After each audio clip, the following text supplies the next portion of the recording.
everyone. Welcome to another episode of the ACP podcast. Today I'm joined by the film section editor, Marten Dollinger. Hi, guys. Followed by the books section editor, Jillian Daniels. Hi. And for the first time, our editorial assistant, Alex Earhart. Hey there. Woo! Welcome, guys. Welcome, gal. One gal. Guys works. It's plural. Plural for people.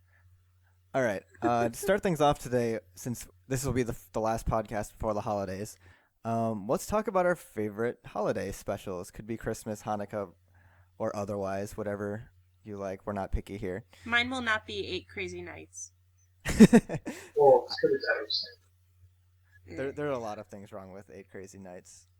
But mostly Adam Sandler wasn't terrible. No, I'm with Marten on this one.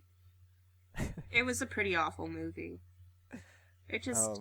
nothing about it worked. Nothing. We could talk about our least favorite specials as well, if you'd like. Ruin the cheer of the season? Yeah, I mean, I didn't think it was that bad. What did you think was terrible about 8 Crazy Nights? I didn't watch it. I just hate Adam. I tolerate Adam Sandler. I actually really like the movie 50 First Dates, which he did with Drew Barrymore, even though the premise should be super duper creepy, because it's about a woman who can't form memories. Yeah. But 8 Crazy Nights, I don't know, it's just Adam Sandler being his most annoying, I'm such a Scrooge, rah! Also, the voices he does for the little old man and his sister are really, really annoying. Wait, he did all of those voices? Oh, yes. Yes, he You did. know the voice that he has that he uses in person? That way that he sounds? I mean, I'm pretty sure that's Yeah. how Adam Sandler, the attempting to be funny persona sounds, because, yeah. I'm sure that's just how he talks. I'd be sad if that was the case. I liked Adam Sandler in his serious role, Spanglish, and what was that other one that he did that was kind of serious? Funny People? Punch Drunk Love. That was a beautiful Punch movie. Drunk Love. Still need to see Funny that. People was really good too. I really liked Funny People far more than I did thought not I see would. Funny people were really. Shut up. Marten, you're No fired. grammar. Fired. So fired. Do you want me to start with Christmas specials that we actually like, that are not 8 Crazy Nights?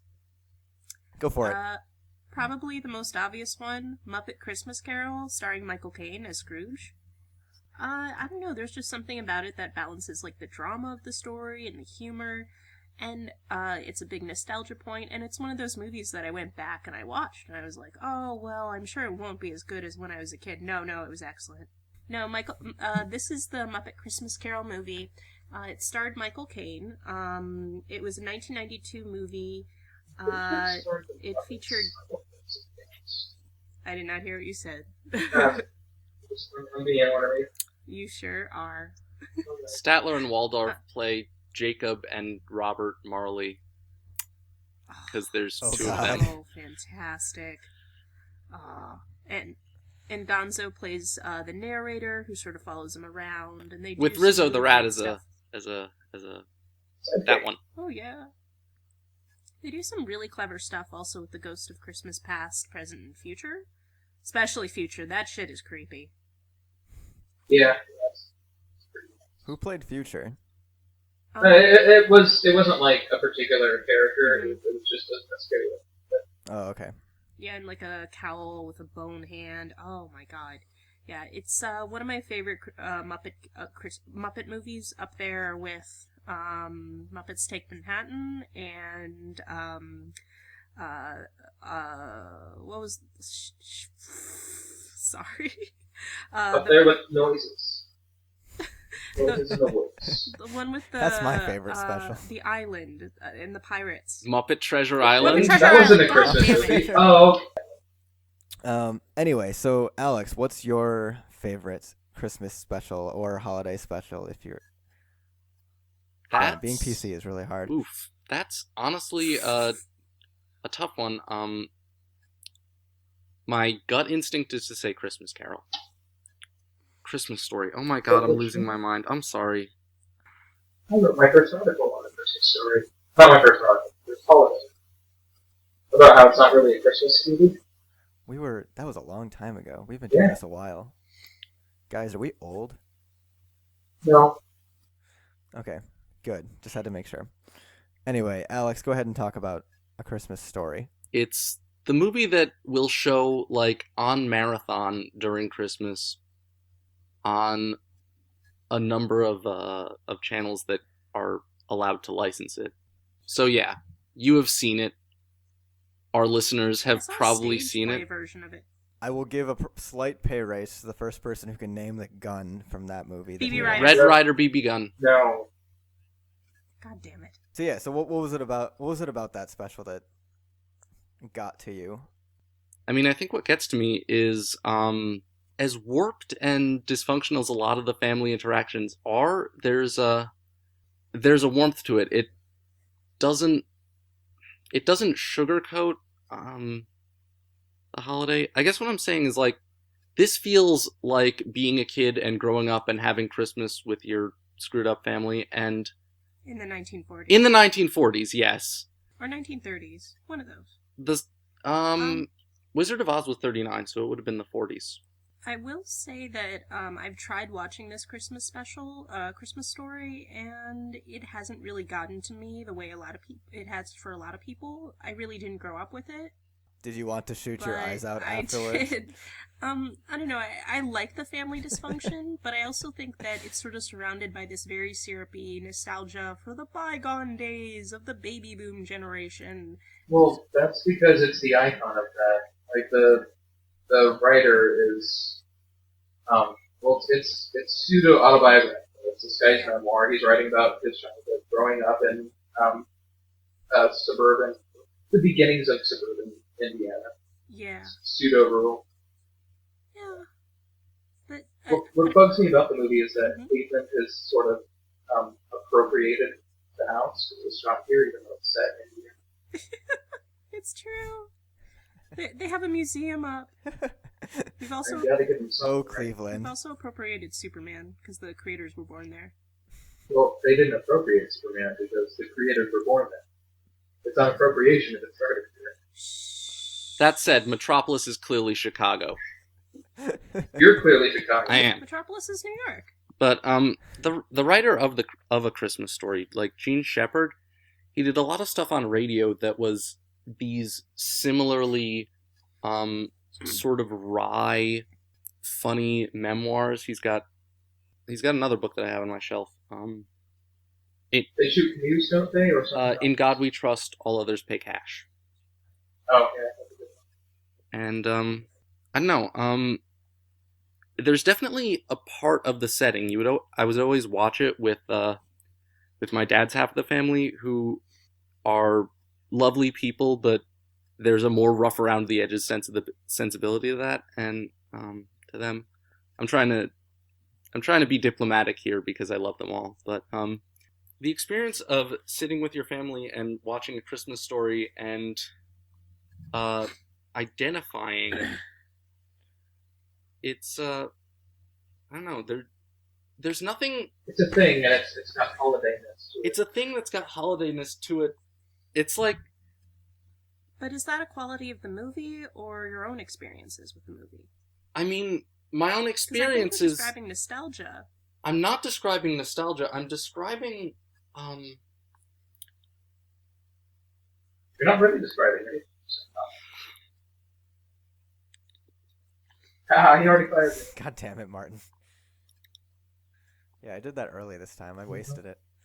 maybe all I'm getting at is that the movie's easy to identify with, and It's all about being light and little. Yes.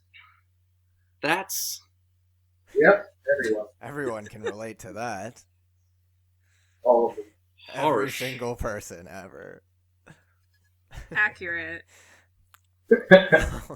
Yeah, completely flawless. We are the most sensitive people here.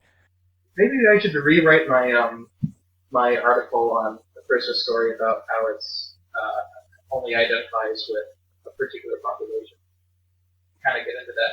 That's pretty interesting now that I've got all this white privilege knowledge in my head. Well, I mean, it's not really a matter of white privilege. I don't think it's a matter of the idea that this is sort of what,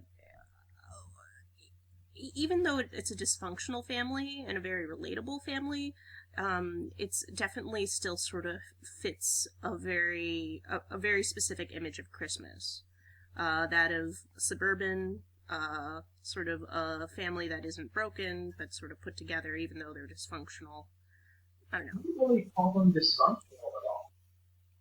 I'm not really sure where the dysfunction is coming from. Like they're fairly functional. They eat together. They celebrate their holidays together. They're not a broken family. Mm-hmm.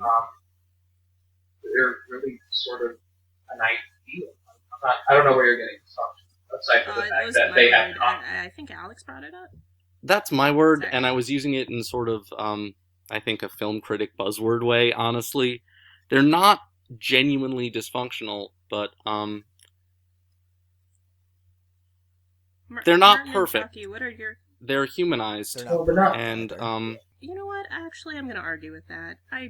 They don't seem very human to me. They fight and stuff, but I don't know. They still, I don't know. There's something about it that is still very syrupy and very. This is a suburban picture of what the world is supposed to look like. Sorry, I'm a Grinch. Yes.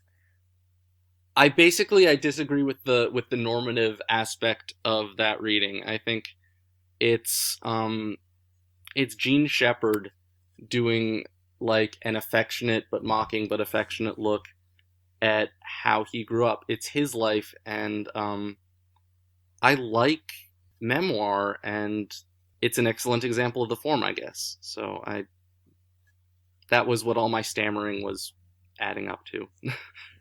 That's fair. All right, let's move on. Yeah. Yeah, what's yours? Wait, I haven't had a chance to go yet. Chucky's? Well, obviously, Die Hard is my favorite Christmas movie. Easy. No. It's a pretty good movie. I don't know. Like, I was trying to think like what's a non-conventional Christmas movie I could mention. I mean, I will say that I've gotten into a habit the last couple years of rewatching Edward Scissorhands every holiday season, which is only like very incidentally Christmas. Pretty much, it's no more Christmassy than Die Hard is actually, just because it just happens to take place during Christmas. My first article about Christmas stories was Christmassy as the story that happened on and around Christmas.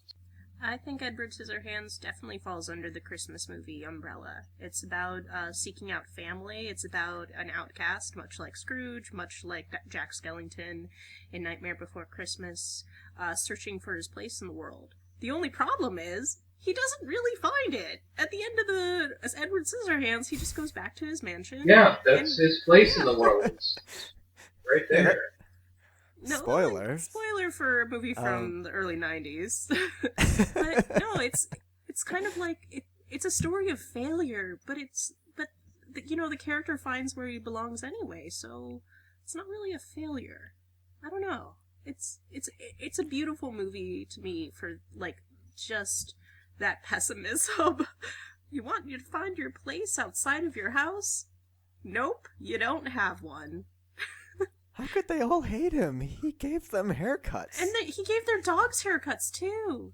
With his scissor hands. I mean, here's the thing. I don't think, like, watching the movie and seeing how that suburban little community is characterized, like, Edward Scissorhands is just cooler than that place. That's you know, I mean, exactly, but that's Tim Burton's that's point. why I'm not reading it as a story of failure, I wouldn't say. There's something very, it brings out this childlike innocence in me, because Edward Scissorhands, like, he, on the surface, he looks like this terrifying villain from a movie, from like a horror film, but he's so sweet, and he's so, like, it brings out this idea of what innocence really is. Like, it's not this essence of just you're little, but it's the idea of like not knowing what's going on in the world, having this magical, bright-eyed, bushy-tailed view of everything from the very beginning, and not knowing how things work, and just being so trusting of things, and there's I actually think the movie is creepy for that reason. He's so innocent and naive. It's this poor guy, and I don't know. He starts a romance with this teenage girl who's more worldly, but I don't know. I feel like it's also a movie about people taking advantage of this guy. It's almost an inversion of like the typical horror structure. Instead of like the normal guy trapped in the horror world, it's the quote-unquote monster trapped in our suburban world, and Jesus Christ, how horrifying. It's a backwards monster movie. Instead of a monster terrifying a suburb, it's a suburb terrifying the monster. God forbid anyone be different than their little exact houses and exact haircuts and all of that. Should we talk about Frozen? At some point. I mean, when Chucky wraps up, sorry. I would love to talk about Frozen. This is clearly the sensation sweeping the nation here. It's a good movie. I can't remember the last time staff writers actually, not fought over who got to write about it, but we had to actually call dibs and use this very extensive dibs decree set forth by Sir Walter Dibbs from, colonial times. Yes. I think the movie is very appealing because, it's Disney finally doing something above and beyond. Then again, this is Disney. The bar was set pretty low to begin with. I don't know. Alex, why don't you go first with the positive stuff about the movie? Because I've been thinking about the movie, and there's definitely some flaws that, refrigerator logic, where I was really thinking about it in the past few weeks. I'm like, Refrigerator logic? The term is fridge logic. I mean, it's referring to a refrigerator, but I've never actually heard someone say refrigerator logic. It's from staff writing on television. What it means is, okay, you do an episode there's this big thing that happens in it, and afterward, after you finish watching the TV show, you go to the fridge and you get yourself a drink, like a beer or something, and you're thinking about the episode, and you're like, that doesn't make sense. How would Fonzie find a water skis to jump over a shark? What? Or, I don't know, it's just, while you're watching an entertainment piece of choice, you're like, oh, well I'm totally immersed. But then afterward you think about it and you're like, oh, they tricked me. Something doesn't add up here. So what fridge logic did you find in the movie? Well, I realized there was kind of a lot of running around, and if the characters, specifically Elsa, and obviously you can't run in the snow.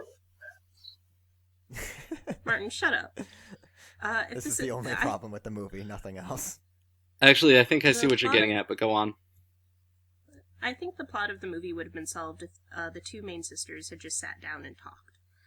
Elsa and Anna, and that seemed to be the main difficulty, but they couldn't. Now then again, a lot of stories have been built on less, so I could be overanalyzing that part.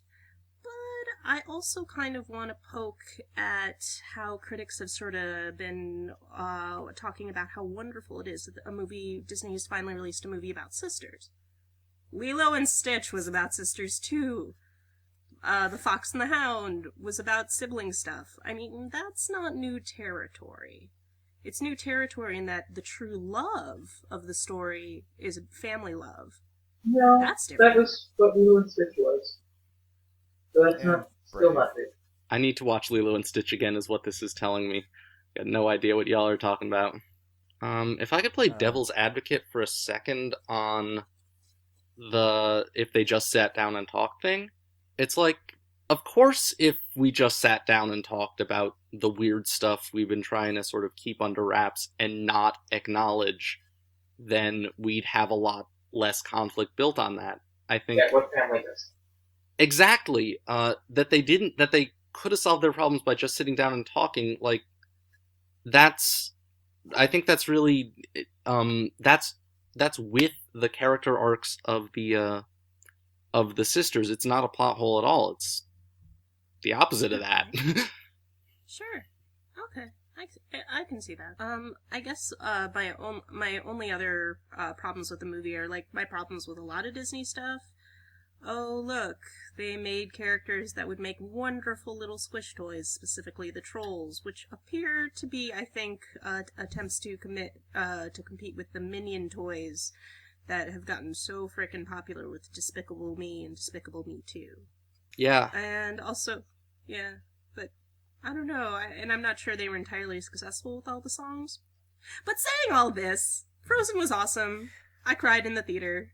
It was really sweet. The Whatever a Snowman Does in the Summer song is probably the greatest but also most horrifying song of the entire film.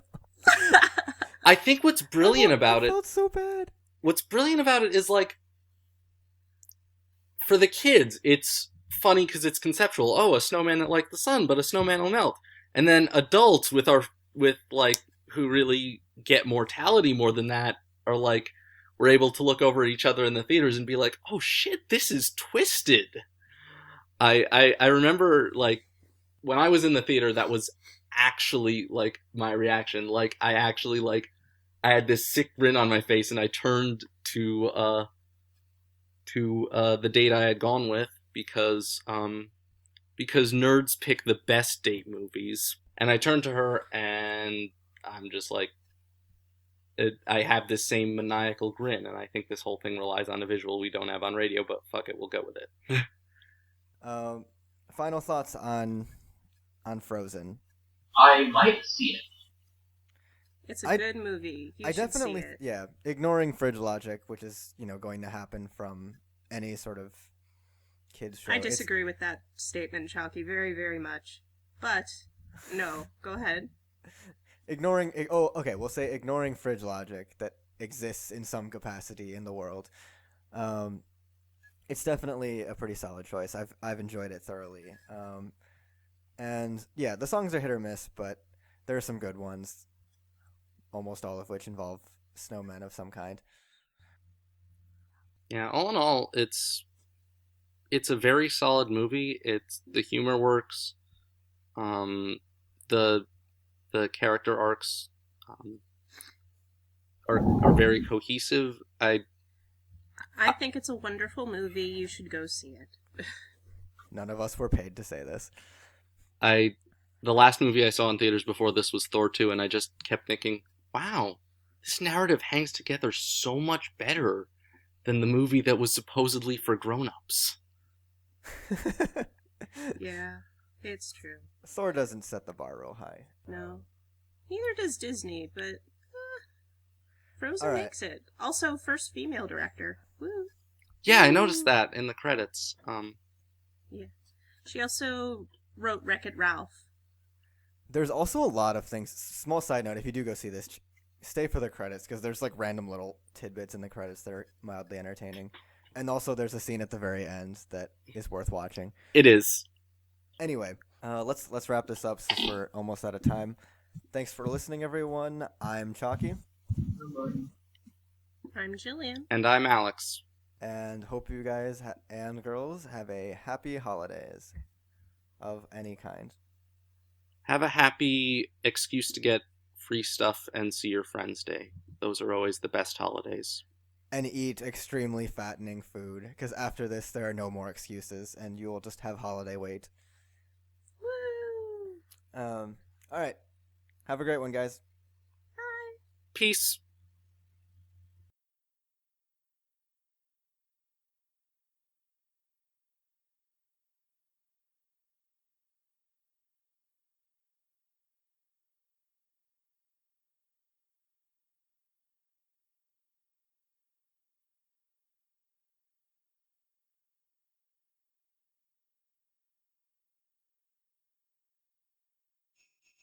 Ah!